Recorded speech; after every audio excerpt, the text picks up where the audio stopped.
coming at you from the great state of Louisiana. And today is just a little spur of the moment NBA update video. We're going to talk about a bunch of different topics. I'm not going to take a lot of time. This should be super short. I just kind of wanted to give you a quick snapshot of what's going on in the NBA preseason. We'll talk a little cards, but primarily this is just what the heck is going on in the NBA as we're now about 12 days away from the start of the season. This is going to appeal to some of you guys who just care about the NBA, people who collect cards, and people who like fantasy basketball. So sort of a catch-all deal. So without any delay, first topic, Victor Wembanyama. I got a chance to watch his first game. I had to DVR it because I was doing a podcast with 5 Card Guys, Cards to the Moon, that night, Tuesday night. I went home with my 21-year-old Cajun Jr. We watched the game start to finish. Number one, I was really impressed with Scoot Henderson. He reminded me, he had a lot of Derrick Rose type stuff, a lot of John Morant type stuff. He had a special burst, but Victor Wembanyama is on a totally different level as a prospect. I am going to go on record now. I've been watching basketball for 40 years.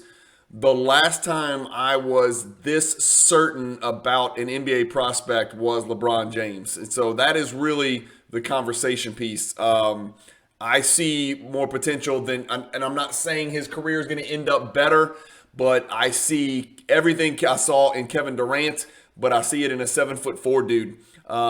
He moves like we've seen Chet Holmgren, and we say Chet Holmgren moves, but he doesn't move like a typical 7'1" guy or whatever.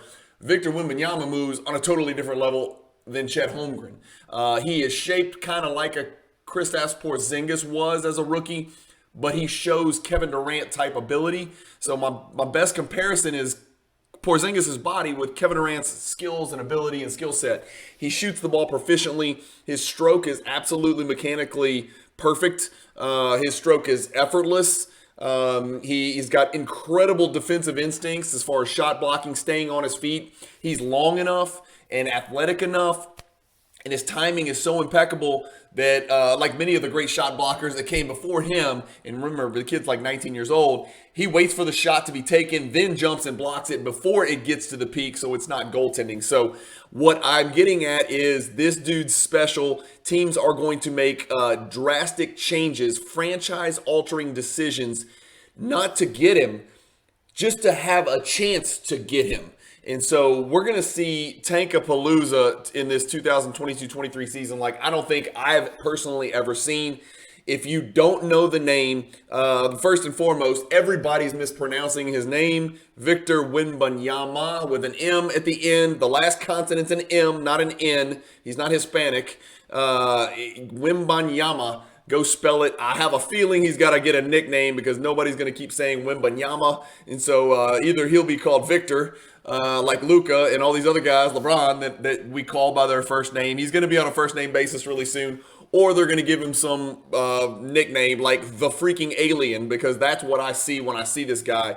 You just don't see human beings this size move like this. It's not normal. And his hand-eye and his skill set and everything that goes with it makes him special. So we're going to see tanking earlier this year than we've ever seen it. That despite the fact that the NBA has made drastic measures to eliminate tanking, or at least clear-cut tanking.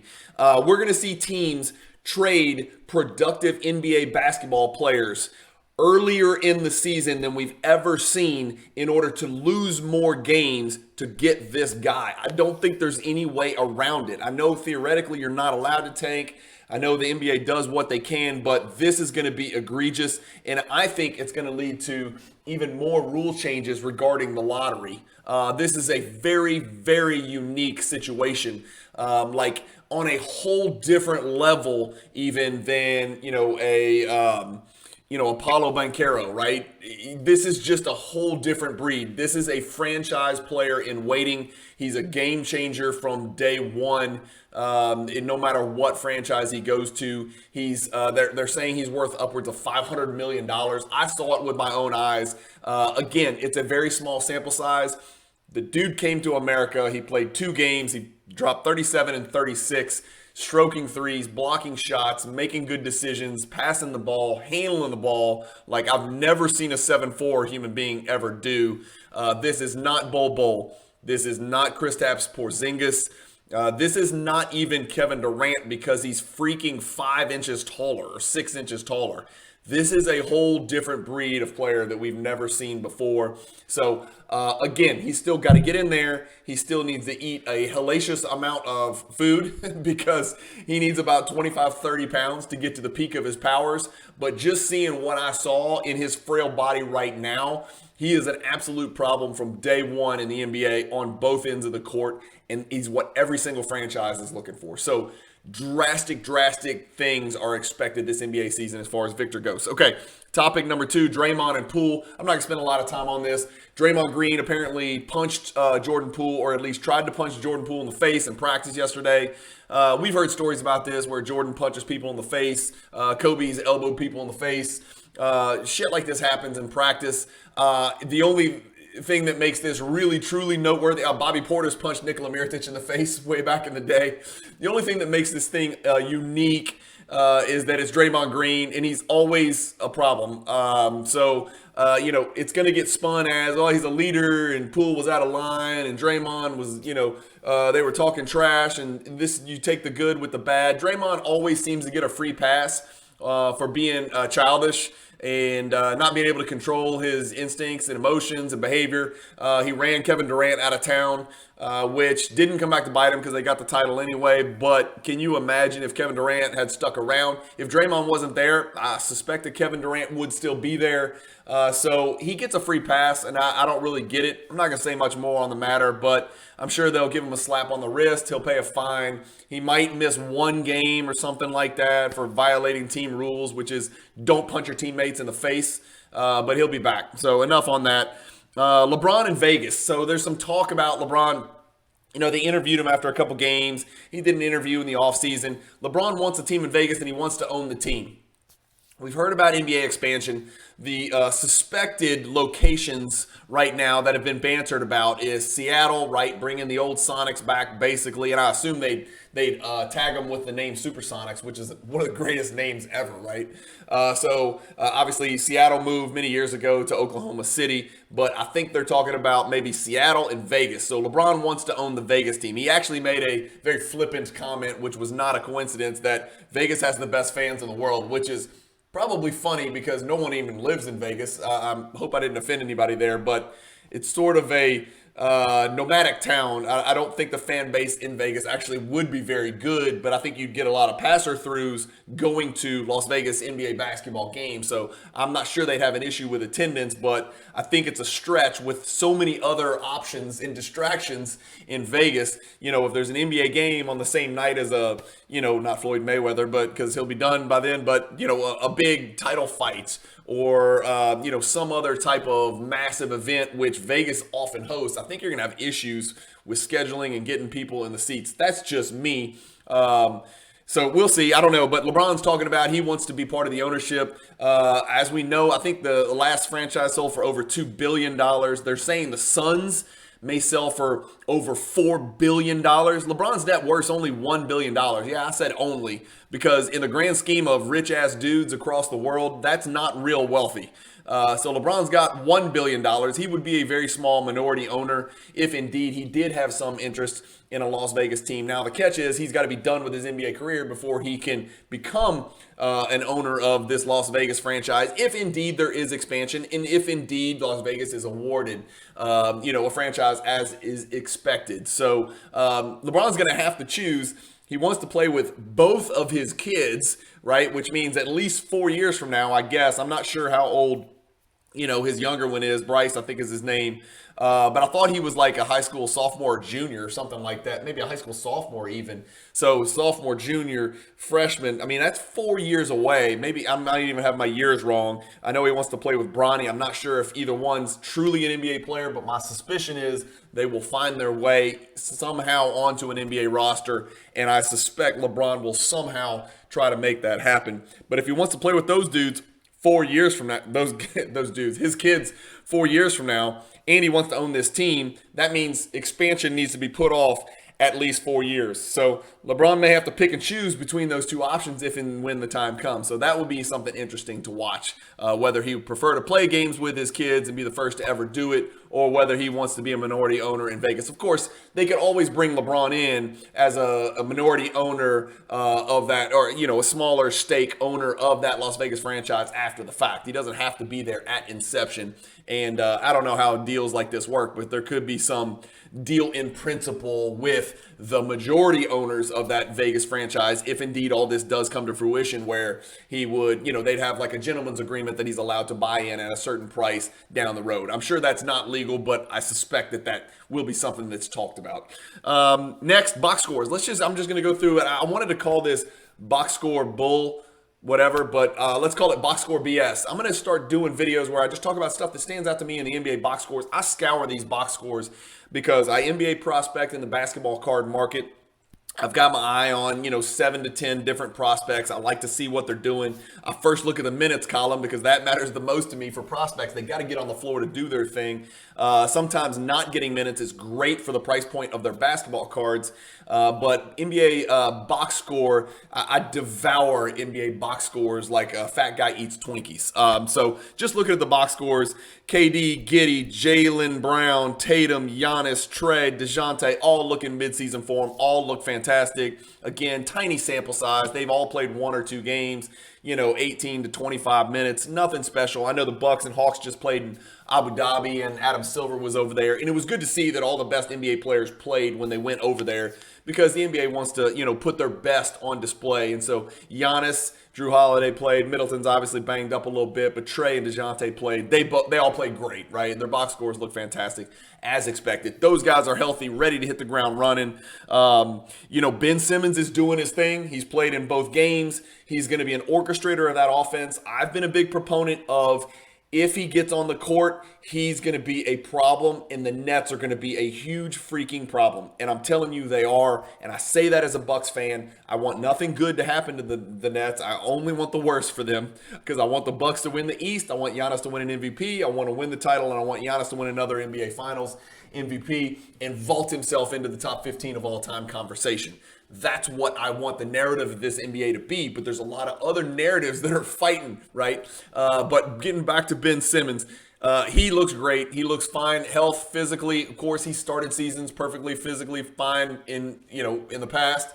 The real question with Ben, he's got the back issue, but the real question is his mental situation. And I'm not here to make light of mental health because it is real and it is something to take care of and be concerned about and talk about. But guy's got to get on the floor. He's got to have his head right.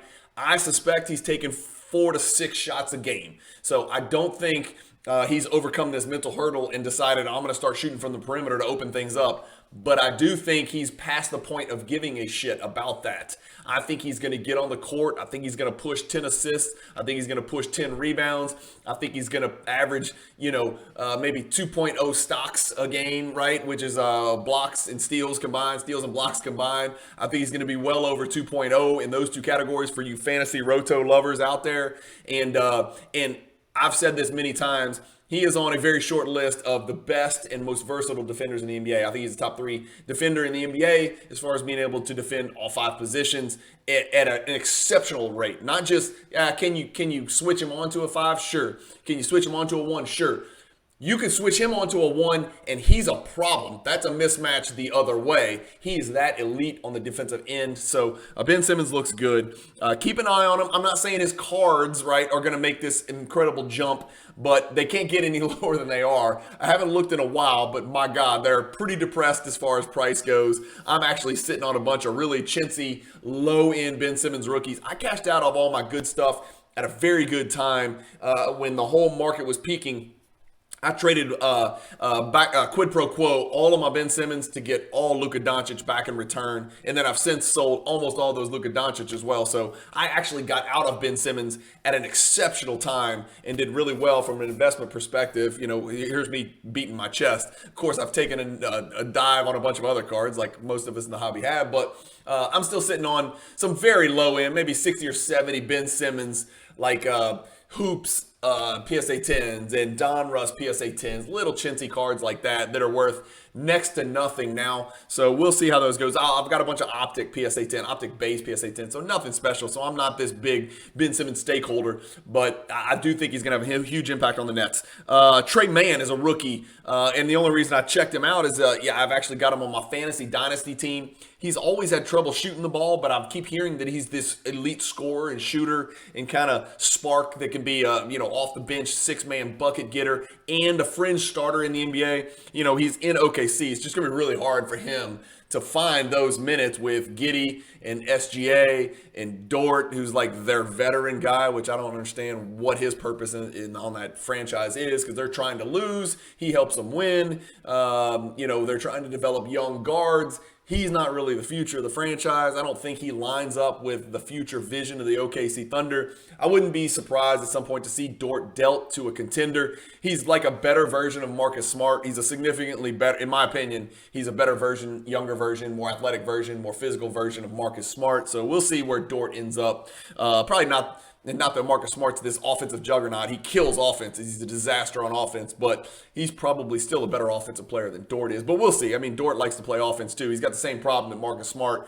is. He doesn't really understand his role. So, but Trey Mann is a really good looking prospect there. There's a million guys to watch. Like if you ever just want to watch prospects upon prospects, the OKC Thunder and the Orlando Magic are your teams, right? Those are the two teams you want to watch, and then you can even include the Pistons in there because they got some real good prospects as well. With not that Cade's a prospect because we know what he's going to do, but Cade, Jaden Ivey, Bagley is still a prospect because he hasn't done shit.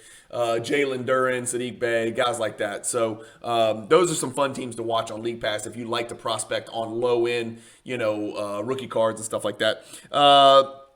Another thing to keep an eye on in the box score is the Magic point guard situation. I know Fultz is a little bit banged up, so he's not quite there. But RJ Hampton has had two really, really impressive preseason games.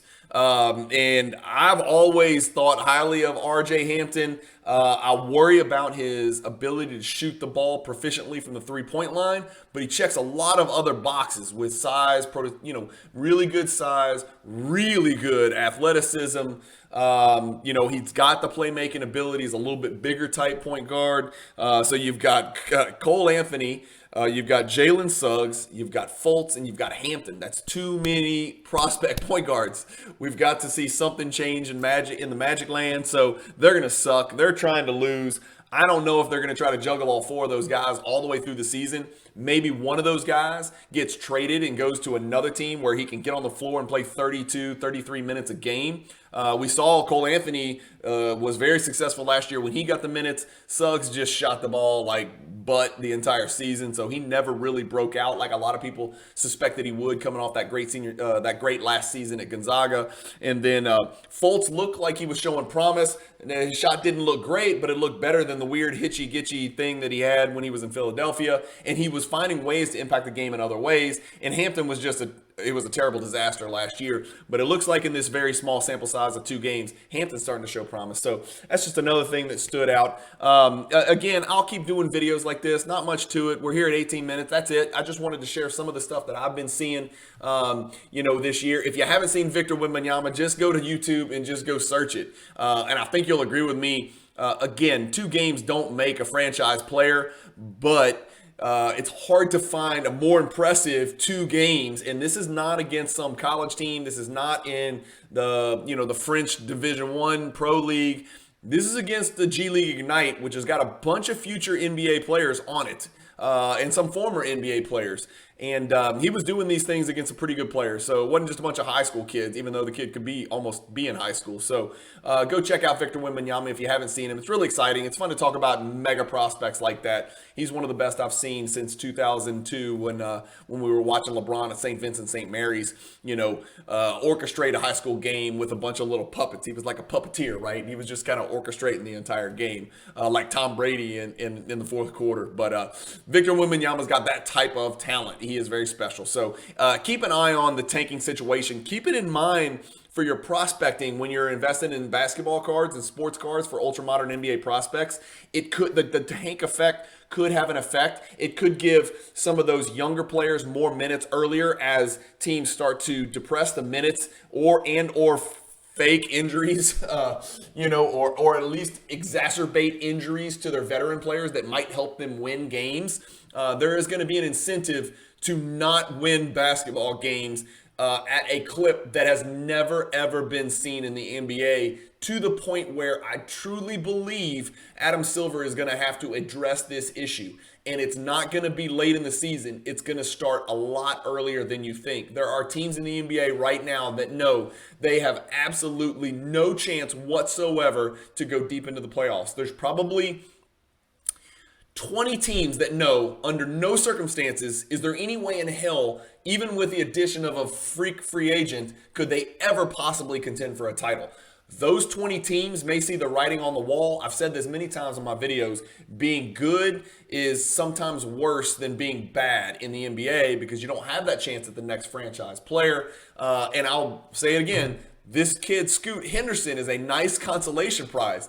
That kid looked really good, man. He looked really good. He looked like a better version of Colin Sexton. He looked like a more explosive version of Colin Sexton. Somewhere like a Sexton-type mentality, super intense, balls to the wall, slap the floor, trash-talking, 100 miles an hour point guard that only plays in fifth gear, combined with kind of like a Derrick Rose. He just had a really good feel and a really insane burst and great athletic ability. But his mindset looked top-notch. So that's not a bad consolation prize. So if you're shooting for Victor Wembanyama and you got to settle for Scoot Henderson, who could be the point guard for your franchise in the future, it's not a bad consolation prize. So I expect big things from this draft.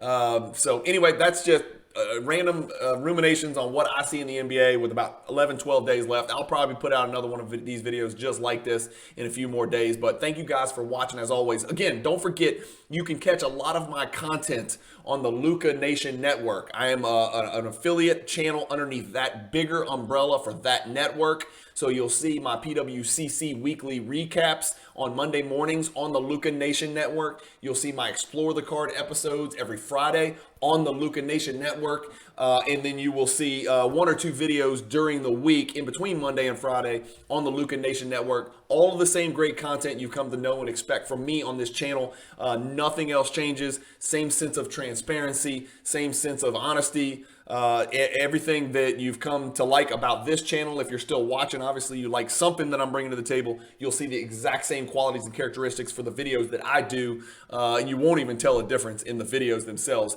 It's just a difference in where you'll find them. So if you have not subscribed to the Luka Nation Network, please go do that right now. Follow both channels. You're getting double the content for the price of none, right? Because everything I do is free. So thank you guys for watching. Keep collecting, stay positive in the hobby, and peace.